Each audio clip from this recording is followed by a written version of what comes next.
અમરેલી જિલ્લાના જશવંતગઢ ગામમાં થયેલ વૃદ્ધાની હત્યાનો ભેદ ઉકેલાયો છે, જેમાં સગા જમાઈએ ગળું કાપીને સાસુની હત્યા કરી હોવાનું સામે આવ્યું છે। પોલીસે આપેલી માહિતી મુજબ નાયબ મામલતદારની માતા પ્રભાબેન તેરૈયાની થોડા દિવસ પહેલા હત્યા કરવામાં આવી હતી, જે હત્યાના આરોપી તેના સગા જમાઈ 34 વર્ષીય નયન જોશી છે। જાણકારી પ્રમાણે હત્યારો જમાઈ હત્યા બાદ સ્મશાન યાત્રામાં પણ જોડાયો હતો।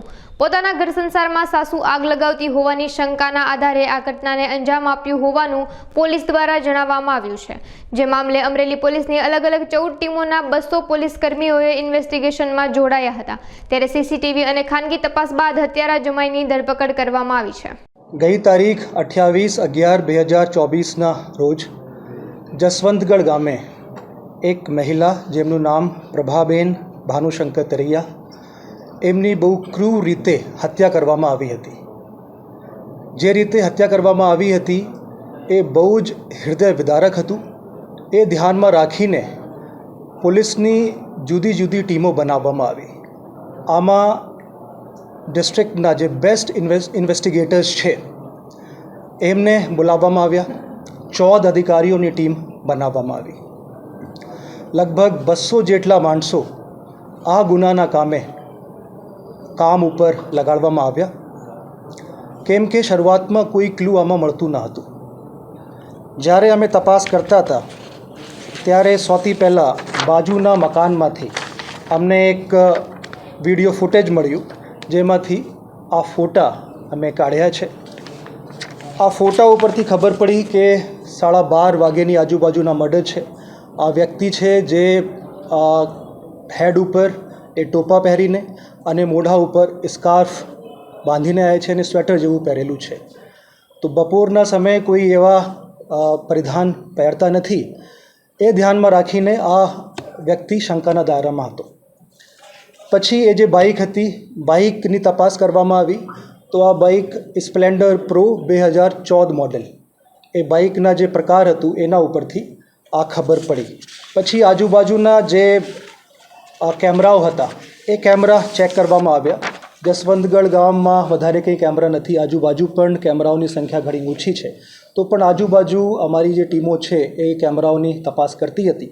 રાંઢિયા ગામે, જે જસવંતગઢથી લગભગ 7 કિલોમીટરની દૂરી ઉપર છે, ત્યાંથી અમને બીજી વિડીયો ફૂટેજ મળી, જેમાં સેમ માણસ આ રીતે બાઇક ઉપર જતા મળે છે। પછી તમે લેફ્ટ સાઈડમાં જોઈ શકો છો, આમાં એક થેલા પણ છે અને થેલા ટિલ્ટ થયેલું છે। તો અમારા જે શક હતું એ વધારે મજબૂત થયો, કેમ કે આમાં કોઈ હથિયાર છે અને લેફ્ટ સાઈડ આ જે થેલો છે એ ટિલ્ટ થતાં જોવા મળે છે। તમે આ બાઇકની તપાસ કરતા હતા। અમે સીસીટીવીની આગળ પણ તપાસ કરી તો કુકાવાવ સુધી અમે પહોંચી ગયા હતા આ બાઇકની તપાસ કરતાં। અમારી ટીમો આજુબાજુના વિસ્તારમાં હતી। જે 14 ટીમો હતી એ અલગ અલગ પ્રકારની કામગીરી કરી રહી હતી। કોઈ CDR એનાલિસિસ કરે, કોઈ IPDR એનાલિસિસ કરે, કોઈ ટાવર ડમ્પ એનાલિસિસ કરે, તો કોઈ જે આજુબાજુના મજૂરો છે એમની સઘન પૂછપરછ કરતી હતી, અને જે ભોગ બનનાર છે એમના પરિવારજનોની પણ સઘન પૂછપરછ કરવામાં આવતી હતી। તો આ બાઇક અમને જે ભોગ બનનાર છે એમના ઘરના સામે જ ઊભી મળી। સેમ પ્રકારના જે ડિસ્ક્રિપ્શન છે આ પ્રકારની બાઇક એ ત્યાં પૂછપરછ કરવામાં આવી કે બાઇક કોની છે। તો આ બાઇક જે હતી એ જે વ્યક્તિ છે નયનભાઈ તુલજાશંકર જોશી, એ બાવાના જાંબુડા, તાલુકા વિસાવદર, જિલ્લા જૂનાગઢના રહેવાસી છે। એમની આ બાઇક હોવાનું ખુલ્યું। એ માણસ ત્યાં જ હતો, બેસણામાં બેઠો હતો। ત્યાંથી એમને પોલીસ સ્ટેશન લાવવામાં આવ્યા અને એમની સઘન પૂછપરછ કરવામાં આવી। સઘન પૂછપરછ કરતાં આ વ્યક્તિએ આ ગુનો કરવાનું કબૂલાત આપી છે। આ જે વ્યક્તિ નયનભાઈ તુલજાશંકર જોશી છે એની ઉંમર 34 વર્ષ છે અને એ ભોગ બનનારના જે મરણ જનાર પ્રભાબેન છે એમના જમાઈ થાય છે। લગ્નગાળા 11 વર્ષનો હતો। જે મારવાનું કારણ ખુલ્યું, આમાં જે એમના પત્ની હતા એમની સાથે એમનો ઝઘડો સતત ચાલતું હતું અને ઘણી વખત ભૂતકાળમાં 11 વર્ષ દરમિયાન પોતાના પિયરમાં ઘણી વખત એમના પત્ની આવ્યા છે અને એમને જે આરોપી છે એવું લાગતું હતું કે આ વખતે પણ ઝઘડો ચાલે છે। એમના ઘરમાં જનેઉનો પ્રસંગ હતો, આમાં પણ ઝઘડો ચાલતો હતો અને એમને લાગતું હતું કે હવે મારી જે વાઈફ છે ફરીથી એમના જે પિયર છે ત્યાં જતી રહેશે અને આવશે નહીં, અને જે એમના મધર ઇન લો છે, જે ભોગ બનનાર છે, એ એમના વાઈફને સપોર્ટ કરી રહ્યા છે, એ એમના દિમાગમાં હતું. એ ધ્યાનમાં રાખીને તે દિવસે પૂરી પ્લાનિંગ સાથે એ વ્યક્તિ આવ્યો છે, એક ધારીઓ લઈને અને મોઢા ઉપર સ્કાર્ફ બાંધીને, માથા ઉપર ટોપી પહેરીને, અને એ રીતે ફૂલ પ્લાનિંગ સાથે આવીને આ આરોપીએ આ ઘટનાને અંજામ આપ્યો છે. મારા ધ્યાનમાં અત્યાર સુધીમાં એમનો કોઈ ગુનાહિત ઇતિહાસ ધ્યાને આવેલ નથી.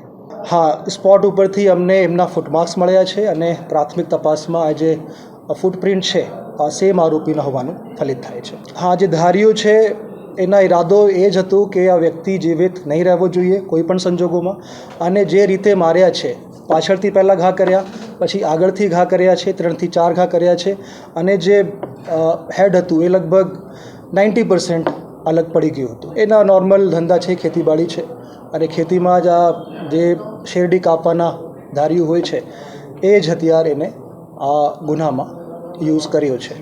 નહીં, એ તો ઘરમાં, કેમ કે જમાઈ છે, ઘરમાં અવર જવર એની સતત ચાલુ હોય છે. તે દિવસે પણ એ અમને ખબર હતી કે જે એન્ટ્રી છે આ ફોર્સફુલ નથી, આ ઇઝી એન્ટ્રી છે. તો કોઈ જાણીતા માણસ જે છે એ જ માણસે ઘરમાં પ્રવેશ કર્યો છે.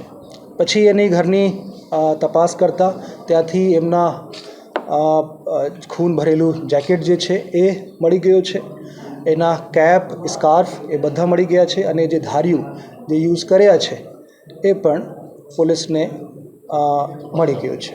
નોર્મલ ત્યાંથી એ નીકળ્યો છે, બહુ આરામથી નીકળ્યા, અને પછી રસ્તામાં કોકાવા બાજુમાં એક ગૌશાળા હતી, ત્યાં જે ધાર્યું હતું એ પણ એને સાફ કર્યું છે, ધોયું છે, અને પછી આરામથી પોતાના ઘરે ગયા છે. અને પછી આ લોકો સાથે સંપર્કમાં પણ હતા, પોતાની પત્ની સાથે પણ નોર્મલ વાત કરતો હતો, અને તે દિવસે બેસણામાં પણ બેસવા માટે as if nothing has happen, એ વસ્તુ મારા ધ્યાન ઉપર નથી, પણ એ ઇન્વોલ્વ રહ્યા છે દરેક બાબતમાં. એકલો જ માણસ છે, એ માણસે કોઈને નથી બતાવ્યું, પોતાના વાઈફ સાથે કોઈ ચર્ચા નથી, બીજા કોઈ વ્યક્તિ સાથે બિલકુલ ચર્ચા નથી કરી. પોતે જ આ ડિસાઇડ કર્યું છે કે આ મધર ઇન લોને મારીને અને જે વાઈફ જે છે એ મારી પાસે જ રહે, એવી વ્યવસ્થા એના દિમાગમાં અને એના મસ્તિષ્કમાં એવું ચાલતું હતું કે એ જ રીતે એ મારા વાઈફ મારી સાથે રહી શકે છે.